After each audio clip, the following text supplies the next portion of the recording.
धारवाड़ से एक बेहद और दिल दहला देने वाली खबर सामने आई है। यूथ कांग्रेस के जनरल सेक्रेटरी फेरोज पठान का उनके ही घर में बेरहमी से कत्ल कर दिया गया। ये वाकया फ्राइडे रात हाशमी नगर एरिया में पेश आया, जब 3 से 6 हमलावर जबरदस्ती घर में घुस आए।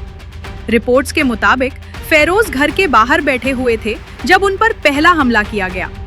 बचने की कोशिश में वो घर के अंदर भागे, लेकिन हमलावरों ने दरवाजा तोड़कर उन्हें अंदर ही निशाना बनाया और चाकू से वार करते हुए उनका कत्ल कर दिया।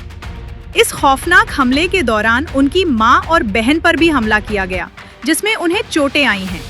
घर वालों का कहना है कि हमलावर पहचान के थे और मोबाइल फोन्स लेकर फरार हो गए। पुलिस ने इस मामले में 6 लोगों की पहचान की है। मोहम्मद शाह, सद्दाम, गौस और परवेज को मेन अक्यूज बताया जा रहा है, जो अभी फरार हैं, जबकि अरबाज पठान और गुलाब को हिरासत में लिया गया है, जिन पर साजिश रचने का शक है। सीसीटीवी फुटेज में भी कुछ मुलजिमों की मूवमेंट रिकॉर्ड हुई है। पुलिस का कहना है कि ये कत्ल पुरानी दुश्मनी, सियासी तनाव या जमीन के विवाद का नतीजा हो सकता है। सबसे ज्यादा दुख की बात यह है कि फेरोज पठान की शादी सिर्फ 15 दिन बाद होने वाली थी। घर में तैयारियां चल रही थी। फिलहाल पुलिस ने तलाशी तेज कर दी है और तमाम मुलजिमों को जल्द गिरफ्तार करने की कोशिश जारी है। This video is presented by OSM group. आपके घर की क्वालिटी कंस्ट्रक्शन, प्रीमियम इंटीरियर्स और बेस्ट बिल्डिंग मटेरियल्स के लिए OSM रहेगा आपकी बेस्ट चॉइस। फ्री कंसल्टेशन के लिए जरूर विजिट करें OSM ऑफिस।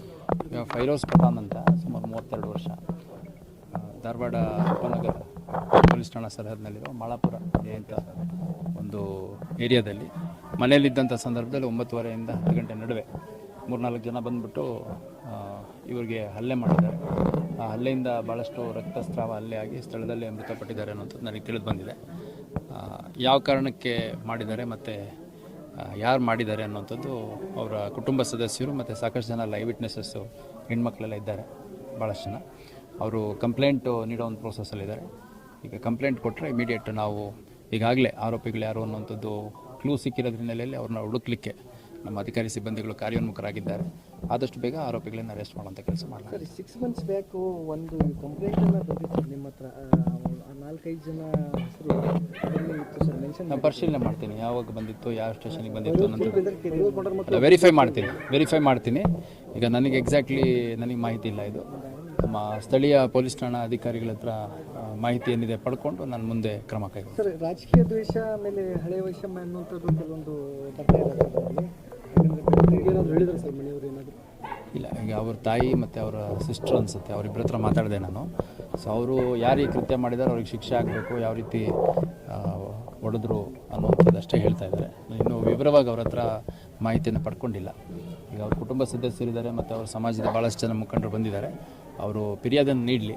ನಮ್ಮ ತನಿಖೆ ಏನಿದೆ ಸಮಗ್ರ ತನಿಖೆಯನ್ನು ಮಾಡಿಬಿಟ್ಟು ಯಾರ್ಯಾರು ಇದರಲ್ಲಿ ಪ್ರತ್ಯಕ್ಷವಾಗಿ ಪರೋಕ್ಷವಾಗಿ ಭಾಗಿಯಾಗಿದ್ದಾರೆ ಎಲ್ಲರನ್ನೂ ಕಾನೂನು ಚೌಕಟ್ಟಲ್ಲಿ ತನಿಖೆಯಲ್ಲಿ ಒಳಪಡಿಸುವಂಥ ಕೆಲಸ ಮಾಡಲಾಗುತ್ತೆ. ಪ್ರೀಪ್ಲಾನ್ ಏನಾದರೂ ಮಾಡಿದ್ರು ಸರ್? ಅಂದರೆ CCTV ಫುಟೇಜಲ್ಲಿ ಫಸ್ಟಿಗೆ ಒಬ್ಬರು ಬರ್ತಾರೆ, ಆಮೇಲೆ ಅವ್ನ ಜೊತೆ 4 ಜನ, ಇನ್ನೊಂದು 2 ಜನ ಬಂದು ಒಳಗಡೆ ಹೊಡೆದ್ರು ಕೂಡ, ಹೊರಗಡೆ ಒಂದು ಚಾಕು ಒಳಗಡೆ. ಈಗ ನೋಡಿ, ಇನ್ಸಿಡೆಂಟ್ ಆಗಿ 1.5 ಅವರ್ಸ್ ಆಗ್ತಾ ಬಂತು. ಈಗ ಬಂದಂಥ ಸಂದರ್ಭದಲ್ಲಿ ಭಾಳಷ್ಟು ಜನ ಇಲ್ಲಿ ಸೇರಿದರು. ಅವ್ರನ್ನೆಲ್ಲ ಸ್ವಲ್ಪ ಡಿಸ್ಪರ್ಸ್ ಮಾಡಿ ಅಲ್ಲಿ ಫ್ಯಾಮಿಲಿ ಮೆಂಬರ್ಸ್ ಯಾರಿದ್ದಾರೆ ಅವ್ರನ್ನ ಮಾತಾಡಿಸಿ ಈ ಕಂಪ್ಲೇಂಟ್ ತೊಗೊಳ್ಳೋಂಥ ಪ್ರೊಸೆಸ್ಸಲ್ಲಿದ್ದೀವಿ. ತನಿಖೆ ಇನ್ನೂ ಪ್ರಾರಂಭ ಆಗಬೇಕು. ಸೊ ತನಿಖೆ ಪ್ರಾರಂಭ ಆದ ಸಂದರ್ಭದಲ್ಲಿ, ಯಾಕಂದರೆ ಮನೆ ಒಳಗಡೆ ನುಗ್ಗಿ ಹೊಡೆಯುವಂಥದ್ದು ಅಂತಂದರೆ ಸ್ವಲ್ಪ ವ್ಯವಸ್ಥಿತವಾಗಿ ಪ್ಲ್ಯಾನ್ ಮಾಡಿಕೊಂಡೇ ಬಂದಿರ್ತಾರೆ. ಅದು ಯಾರ್ಯಾರು ಈ ಒಂದು ಪ್ಲ್ಯಾನಲ್ಲಿದ್ದರು, ಯಾರ್ಯಾರು ಎಕ್ಸಿಕ್ಯೂಟ್ ಮಾಡಿದರು, ಇದೊಂದು ಸಮಗ್ರ ತನಿಖೆ ಆಗುತ್ತೆ. ಈ ರೀತಿ ಘಟನೆ ಮರುಕಳಿಸದ ರೀತಿಯಲ್ಲಿ ಒಂದು ಅತ್ಯಂತ ಸಮಗ್ರ ಮತ್ತು ಸಂಪೂರ್ಣ ತನಿಖೆಯನ್ನು ಮಾಡಲಾಗುತ್ತೆ.